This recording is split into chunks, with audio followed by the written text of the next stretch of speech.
Essula y'e13. Awo ekigambo kya Mukama ne kinjijira nga kyogera nti, omwana w'omuntu, lagulira ku bannabbi ba Isirayiri abalagula, obagambe abo abalagula ebiva mu mutima gwabwe bo, nti muwulire ekigambo kya Mukama. Bw'ati bw'ayogera Mukama Katonda nti, zibasanze bannabbi abasirusiru abagoberera omwoyo gwabwe bo, so nga tebaliiko kye balabye.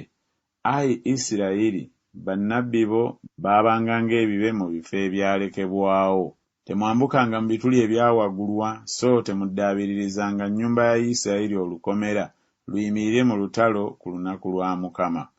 Balabye ebitaliimu n'obulaguzi obw'obulimba abo aboogera nti, Mukama ayogera, so nga Mukama tabatumye, era basuubizizza abantu ng'ekigambo kigenda okunywezebwa.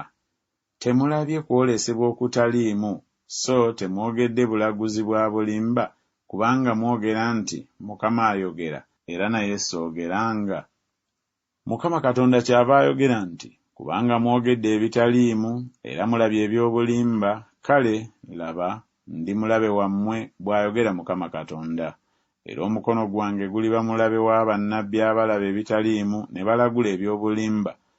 Tebaliba mu abo abateesa ab'omu bantu bange, so tebaliwandiikibwa mu kiwandiike eky'ennyumba ya Isirayiri, so tebaliyingira mu nsi ya Isirayiri. Kale mulimanya nga nze Mukama Katonda.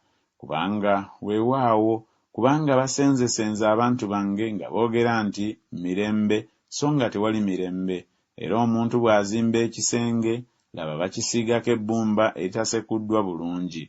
Bagamba abo abakisiigako ebbumba eritasekuddwa bulungi nga kirigwa. Walibaawo enkuba ekulukuta ennyo, nammwe amayinja ag'omuzira amanene muligwa, ne kibuyaga omungi alikimenya.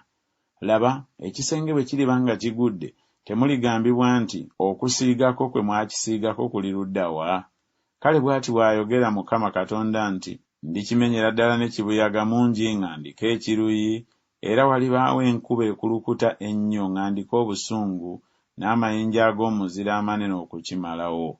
Bwe ntyo bwe ndyabiza ddala ekisenge kye mwasiigako ebbumba eritasekuddwa bulungi, ne nkissa wansi, omusingi gwakyo n'okweruka ne gweruka, era kirigwa, nammwe mulimalibwawo wakati mu kyo.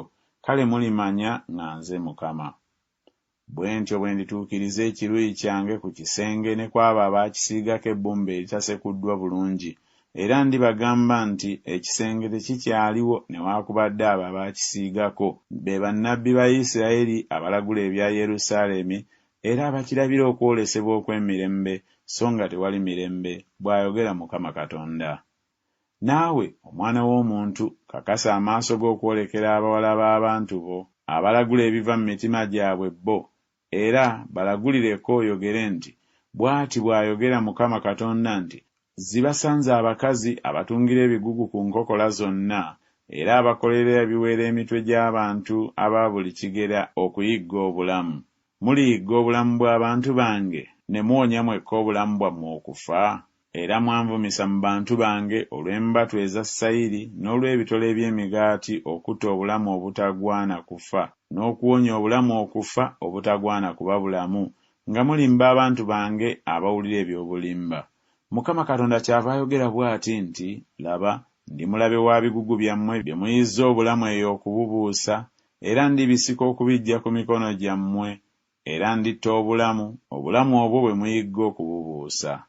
Era n'ebiwero byammwe ndibiyuza, ne mponya abantu bange mu mukono gwammwe, so nga tebakyabeera mu mukono gwammwe okuyiggibwa. Kale mulimanya nga nze Mukama.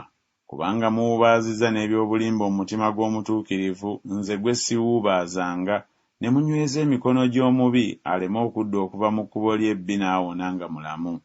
Kyemuliva mulema okulaba nate ebitaliimu, newaakubadde okulagula obulaguzi, nange ndiwonya abantu bange mu mukono gwammwe.